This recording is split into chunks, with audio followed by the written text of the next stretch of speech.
Welcome to Connect Vegas, a podcast that interviews the leaders and creators who build our community. The people who make Las Vegas into the best place to live and work and visit. And now, here is our host, Ben. Hi, I'm Ben Laifsky, and welcome to another episode of the Connect Vegas podcast. I'm introducing today a conversation with my friend Gina Yager. She is the CEO and founder of GYC Vegas. Many of you may know her. She's a PR professional with tremendous network in town and a lot of great work to her credit.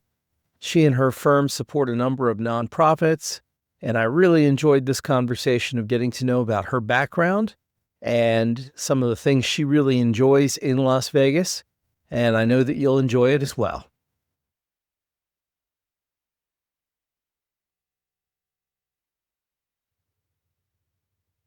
Hi, and welcome to Connect Vegas.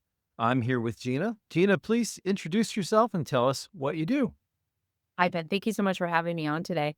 I'm Gina Yager, and I'm the owner of GYC Vegas. We're a public relations agency based here in Las Vegas.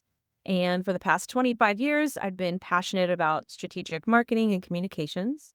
So my expertise lies in helping businesses tell their stories and achieve visibility in the media. And I love the challenge of crafting tailored PR strategies that drive growth for businesses.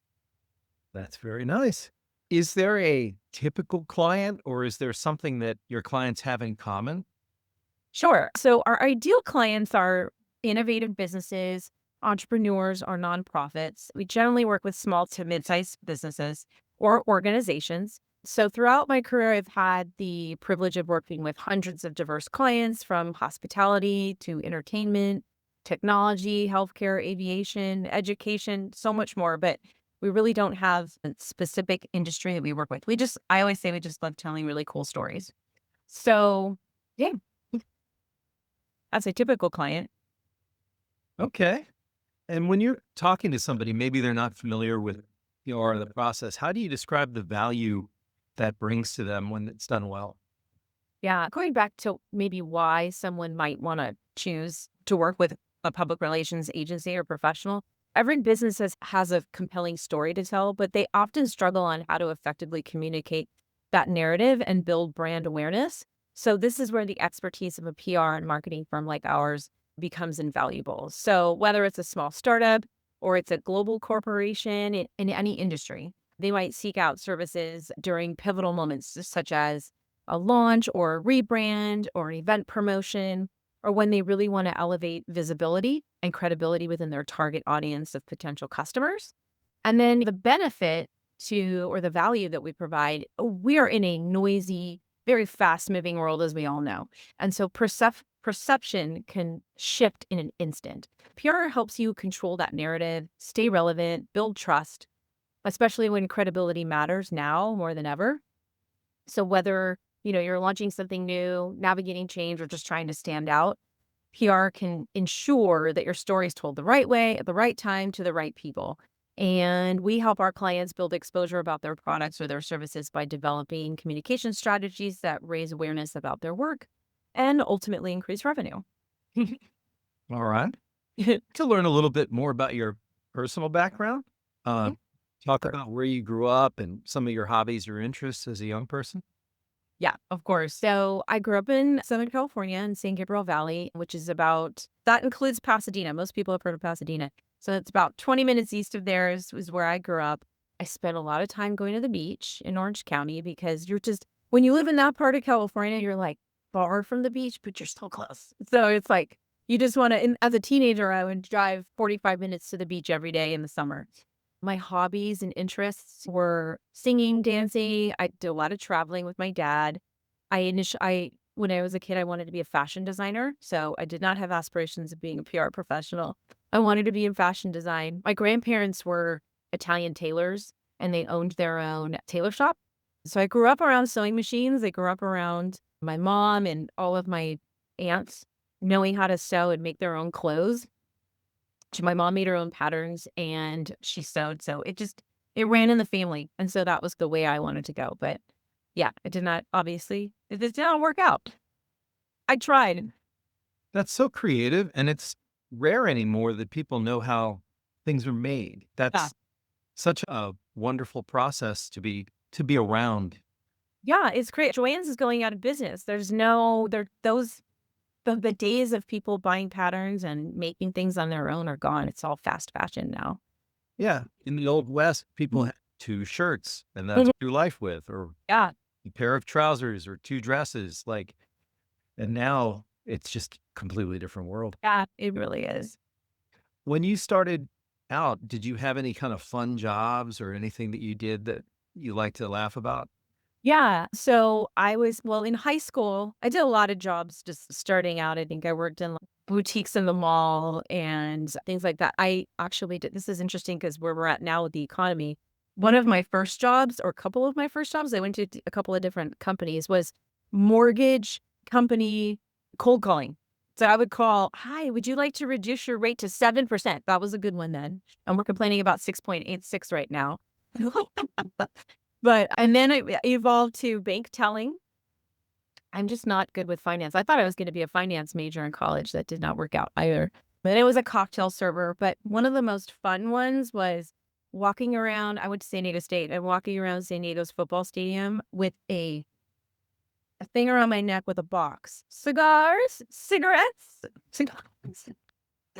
And I did that, I think, once or twice. And what I learned was the girls that made the most money were the ones that were wearing heels and short shorts, sex sells. And I was wearing comfortable shoes because I'm going to be walking around a football stadium. Like, why would I wear heels? But I guess that's what it took. So I was not so savvy in that. The better looking the shoes, the more they hurt. Right. Yeah, exactly. I'm all about practicality. Love it. What led you from, I guess, failed bank teller and cigarette sales Exactly. to to this completely different career that you have? Yeah. So I went to San Diego State when I was graduating, all of the jobs were sales for a marketing major. I was a marketing major. They were all sales. And I didn't want to go straight into sales. I really wanted to work for a marketing agency, but I couldn't find, they were all kind of advertising agencies at the time. There wasn't really a whole marketing agency. There was marketing departments in companies, but you had to start at sales and work your way up. So I was interviewing with Dunn Edwards Paints and tool companies, like household names. DeWalt, I remember it was a big one that was recruiting. And I just didn't find the right job that I felt was going to fit with me. And my mom had a friend whose daughter was a VP of a PR agency. And my husband now, boyfriend at the time, really wanted to move to LA. And I said, I don't really want to move to LA. I'm from LA. I don't want to go back there because I loved San Diego. And that's where I want to be. So here I am in love. I said, all right, I'll look for some jobs in LA. But PR agency was in LA. She said, why don't you interview with her and just see how it works? I did. She wanted me to be her assistant. I said, no, I would really like to start at the entry level, not assistant role, but at the coordinator role. And so that's what I did. PR was one chapter in one book that I read in college, or that a class that I took. And so I didn't know anything about public relations. Although public relations and marketing overlap, it was not something that as a practice I really understood. And so that first agency, it's an agency in LA. I was there for 2.5 years. And that's really what taught me how to manage clients, the art of media relations, pitching stories. So I was there, and then my husband and I wanted to move forward with our future. We just got married, and we moved to LA, or moved to Vegas. And as we saw opportunity, we had family moving here. I worked for another agency for 15 years, which I thought I would end up retiring at. But in 2017, that agency began to fold. And so at that crossroads, I didn't want to work for any other PR firms in town because I felt confident that I could bring a more client-focused approach to servicing my own clients. And so I took that leap of faith and I started my own agency. And then I realized I wanted to be by myself. Just, okay, I'll just have 4 accounts. They'll each pay me a certain amount per month, and that'll be something that will sustain me. But I quickly realized I really love working in a team environment, and I love being a part of a team. I love leading a team. And within 6 months, I needed help. And so I started to slowly build the team that I have today. Was it just scary at first when you went on your own? Doesn't sound that way when you tell the story, though. Oh my gosh, completely. I was so scared. Even though I'm a social person, I'm introverted in the way that if you have to network, you have to get out, you have to meet people. And so I was just so scared to walk into a room of people and say, "Hi, I'm Gina. And what do you do?" It's the first question, public relations, and how can, and communicating what I do and how it's valuable. And because it's easy when clients seek you out because they know what public relations is and they know the value of it. It's harder to convince somebody what the value of PR is. And so it was scary. I had zero clients. I started the company. I created a website. I know a lot of people in town, obviously, but I didn't have any clients. Word started traveling a little bit, and I had some referrals in the beginning. But one of my first clients, who is a client still to this day, I'll give them a shout out, all in aviation. I just love them. They're like family to me. I joined the chamber. That's what I did. I joined the Henderson Chamber as a avenue to network and create awareness for my company, which I'm still super active to this day in, along with the Vegas Chamber. And I went to the expo, I started my company in July. The expo was in August, and it was my first chance to go meet people. And I walked up and down the aisles, handing out my card, looking at people who might be interested in PR. And All In was one of those companies. And so I always look back at that as like that treasured moment. That's the kind of, what kicked me off. They didn't become a client for 4 months, but they saw the value in what I did, and they still do. That's awesome. I was probably at that same expo. I'm pretty sure I was. I want to ask you about your work. Are people coming to you because they've got this event, this thing, or is it more of a retainer where they know that they need something on an ongoing basis? Yeah, sometimes it's project work. And when it's project work, it's maybe a launch of a new product or a service, or it's a startup, or it's a special event that they're having. Sometimes it's an annual event. They bring us in. Like we do Home and History Las Vegas, which is a heritage festival on the architectural history of Las Vegas and why it's important and preservation. They do tours throughout downtown and all over our historic neighborhoods. And we do project work for them, and it's half a year basically. So it's September through or October through, it's actually coming up. So I don't know when this is airing, but please buy tickets if it's airing before May 1st. So that's the weekend that it happens. So that's one example. They came to us and said, hey, and they had other agencies before us. They weren't quite seeing the success or the results that they wanted. And they wanted more out-of-market coverage, media coverage. They wanted more exposure than what they were getting. And so that's an example of when a client comes to us and it's a project base. Other times it's just for our ongoing clients that we've had for years, it's just they want to maintain being recognized as a source. So media is working on a certain story. Let's use the All In Aviation as an example. They want to interview people in the aviation industry about the pilot shortage or what it's like to be a pilot, a career path, what training is like, trends in the market. And because we've been representing them for so long, they automatically come to us when they see that there's an expert that's needed for their story. I hope that answers your question. Yeah, I think I went a little off topic there. But it's okay. That's what people don't easily understand about PR. Or for example, like this, like we know that there's just a deluge of stories that we're hit with every day on top of all the marketing that we all get hit with. How do you take something that the client has going on and position it so that it becomes an attractive story that gets that kind of media attention? Yeah, it's all about being very targeted in who you approach. It does matter about relationships when you have media relationships that you're consistently working with, but they also have to be interested in the story. It has to matter for their audience, and it has to be newsworthy. It has to be timely. And so we're very strategic in researching what media might be interested in that story based on what their beat is, which just means what they cover, what they write stories about, or what they report on. Or that audience has to, if it's general news, for instance, like if we're talking TV, if it's general news story, then we would pitch the newsroom, we would pitch a certain producer or reporter, but a lot of them have specific things they like to cover. One loves education stories or community focused. One loves stories on lifestyle.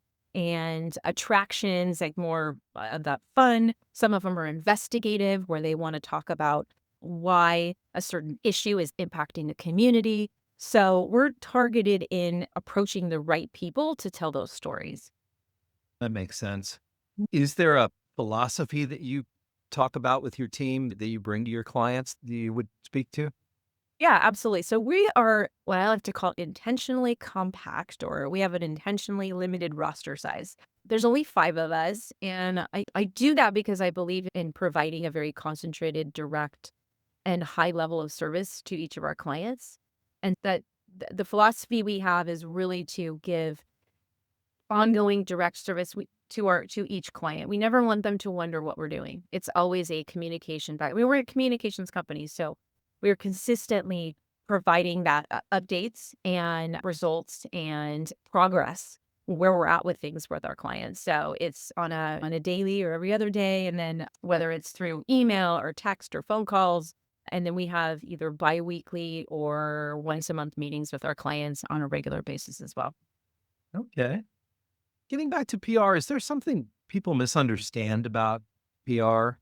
Yeah, absolutely. Or they may have an image of what a publicist is based on pop culture. So they'll see a movie and there's a PR person in that, or a TV show. What was her name from Sex and the City? I forgot her, but Samantha. Uh-huh. So she just planned parties and just people showed up. And so they think that, they think it's all red carpets, or they think you just send out a press release and you automatically get coverage, and that journalists will automatically be interested in your story.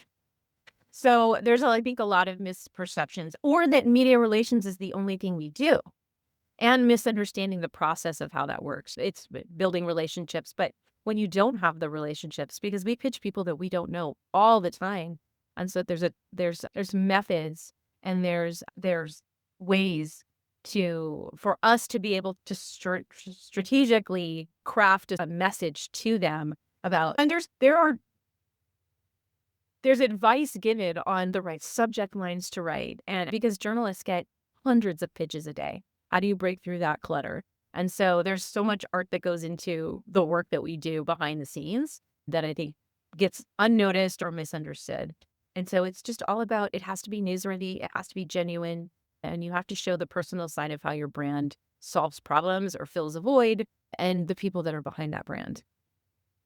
I love what you said about Samantha and everything you said. There's also this character in so many shows, this person with a clipboard running behind the main character, and that's the PR person. Yep. But that is us. We do run around with clipboards. Hurrying around. Or now it's a tripod and a phone too, because it's, like I said, it's so much more than just the media relations part. We do community relations. We combine we're always looking for partnerships for our clients, because sometimes clients come to us and they want to get news coverage. They want to build awareness in that area, but they don't have anything exciting to talk about. They don't have any new news. They don't have any changes within their company. They're not progressively moving forward. They don't have partnerships that we can promote. They're not creating new services or new products. And so we help them come up with those ideas, or we package them in a different way. I'll use all in it again. I wanted to build more awareness within the lifestyle news. Anybody who's reading lifestyle magazines, or I'm looking on my desk to see if maybe there's something. I'll give Henderson a shout out, Henderson Lifestyle. Maybe how can we get them to cover? And so I said, why don't do you guys have packages? Do you guys have flight lesson packages? No, we don't have any packages, and we're not going to discount anything. I said, that's understandable. You don't want to discount your services, but let's package them in a way that it looks like a promotion. Even if it's not a promotion, if it's not a special deal, let's just talk about let's put it together as what would it cost to fly 2 hours to go to Sedona, and we can call it that special Sedona package. Okay, we can do that. So it was a way of, let's showcase these different options to someone who maybe never thought about taking a flying lesson, and make it more of a experience than just we're just a flight school. They're just teaching people how to fly, flight training for people that are really interested in maybe they've always had a passion to learn how to fly, but they don't. Then now they're going through school or it's career focused. But what about those people who just want a one-off and experience? And maybe then from that point, then they turn into a client who actually really wants to make it a career or just have a private pilot's license on the side. See, you just took a bunch of different pieces of fabric and made an outfit out of it there. Yeah, exactly. Yes. Great analogy. I like it. No, I think that's wonderful. That's creative. And then you're bringing something new because you have to have something new to say. Yeah, exactly. And so sometimes it's that revolving every 6 months. And that's what we do is we're always working off of a plan. So when we start with a client, we build a strategic plan on the initiatives that we want to promote. And then we're consistently working off of that. And sometimes we usually build 6 months plans if it's an ongoing retainer-based client, because things change in 6 months. The economy changes, the news cycles change, and sometimes things have to be fluid. And so we'll then come up with another plan those next 6 months. What do we want to promote next? And if they don't have ideas, then we give them ideas. Love it. Is there anything else about your work that you wanted to make sure we touched on that we didn't talk about? Gosh, we've talked about so much today. I think it comes down to people trust what others say more about you than what you say about yourself. And so PR helps you earn that trust through media coverage, strategic messaging, and authentic brand storytelling. But with that said, we are firm believers. I know this is a marketing podcast. We were talking about marketing. We met at AMA. So with that said, we are firm believers in integrated marketing, that no form of marketing works completely alone. So you have to be doing it all. You have to be doing advertising, marketing, social media, owned media, and PR. So I always like to leave it with that, is that it's not just about public relations. Everything works together. It's all complements each other. All right. That is a wonderful summary of there. Get to some recommendations. Is there a book you recommend or something you've given as a gift most often? I would like to plug a friend. We just had her on our podcast. So this is not a business book at all, but my friend Dawn Ramos, she just wrote a book called Emma's Gift. This is her second book. She's a local. She's very involved in Henderson Chamber, and she works for America First Credit Union, but she has a passion for writing fiction. And she just launched her book, Emma's Gift, and I have not read it yet, but I'm about to read it, and I'm really excited about it. That's very wonderful. Let's talk about Las Vegas. Yeah. We left your story. You were still in LA. So you have to tell us how you got here. Yeah. And how is Vegas different than your first experience of it? Oh my gosh. So much better than working in LA. So I've been here 23 years this month. So I think actually next month will be 23 years exactly. And my husband and I moved here. We were living across the street from the Beverly Center. We had a view of Cedars-Sinai from our living room window in our apartment. And we had just gotten married, and we were like, how do we buy a house? This is completely unaffordable. There's no way we can live and work in LA proper and have the careers that we have. All the PR firms and everything was work in person at the time. They were all spread out, but most of them were in either downtown LA or West LA, which is where I work. So we couldn't live too far with the commute. Even where my parents lived in San Gabriel Valley, it was an hour and a half commute one way. So we're spending 3 hours in the car. Crazy. I had an aunt and uncle who had just moved here, and my grandparents were moving here. And so we would come visit, and we said, oh my gosh, we could buy a house right now on our own. This is a little help from our parents, but that's why we moved here. We moved here for opportunity. Completely just we saw that vision of our personal life, not necessarily our careers. We knew that we could get careers wherever, because he's an accountant, I'm a PR, so I knew there was a lot obviously to do PR on here, and so that's what brought us here. I took a week off work, and I interviewed with I not moved here. I took a week off work. I came and stayed with my grandparents who had just moved here. And I set up interviews for myself. And the firm that I worked for 15 years was one of those interviews. And I met with a bunch of people, and they all said, great, you've got some nice experience from LA. You've been out of college for a couple of years, but we won't hire you until you move here. So we want to see your commitment to the city, which I have carried through with anybody I hire now as well. Is I won't hire anybody that is not boots on the ground yet. because they have to understand this market first. And how do you find Vegas today different than when you first got here? I learned very quickly how small this town is when I first started working. And it still is. We've grown by 1 million people since I moved here, but it still is such a small town. Everyone knows everyone. The other day, my sister sent me a text message and goes, "Look who I just bought these 2 side tables off next door from." And it was a friend of mine. It's just, she says she knows you. I'm like, of course, this is how it is. But it's in the same sense in the business world too. We are 1 degree, I like to say, away from knowing the right person to talk to if you would like an introduction. And it was just so different from LA. It's all about relationships, and everyone's willing to make those connections in the business world here. Well, I feel really, because I'm so involved in both of the chambers, it's just how everyone works and operates. It's just, they all want to help, which is just such a fantastic feeling as a business owner. That's my next question is, what business groups do you that help you connect with others? And I think I know some of those. I know some of that list. Yep. Yeah. Henderson Chamber, Vegas Chamber. We're also members of the Public Relations Society of America, PRSA, AMA, which is the American Marketing Association. And then I am a big part of my church. I give back. I go to King City. I'm in Henderson, which is a newer church. And so those are the organizations that really help me foster connections and build relationships. I know you're involved in some nonprofits as well. Do you want to talk about the good work that some of those groups are doing? Yeah, absolutely. I am on the board for the Las Vegas Natural History Museum, and I just absolutely adore them. We started working with them through my previous agency, and then I became involved on the marketing committee. And then, when that company folded, we ended up getting the chance to work on the public relations directly as well. Shout out to the Las Vegas Natural History Museum. They have so many amazing programs for all ages that are really great to learn about, ever evolving.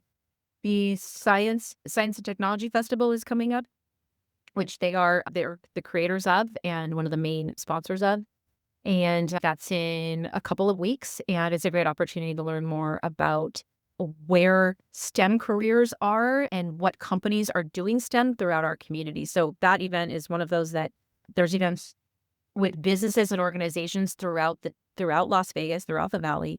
And so people can just sign up, go to scifest.vegas. They can sign up and pick the events and the businesses that they want to learn more about what they're doing in the STEM fields. So that's wide. We have a bunch of other nonprofits too, but I know I could talk all day. The Natural History, it's such a beautiful building, and they have amazing programs. They do. They also have a brand new exhibit, their summer traveling exhibit that's starting up right now as well. So there's always things that are new to check out, and their programming is always changing as well. So even if the galleries stay the same, which they often do, things are changed and certain exhibits are changed out or certain galleries are refreshed all the time. But it's the programming and those exhibits that come with the special events and everything that really continue to give variety to the community. All right. Moving on to some Vegas favorites. What's your meal in Las Vegas?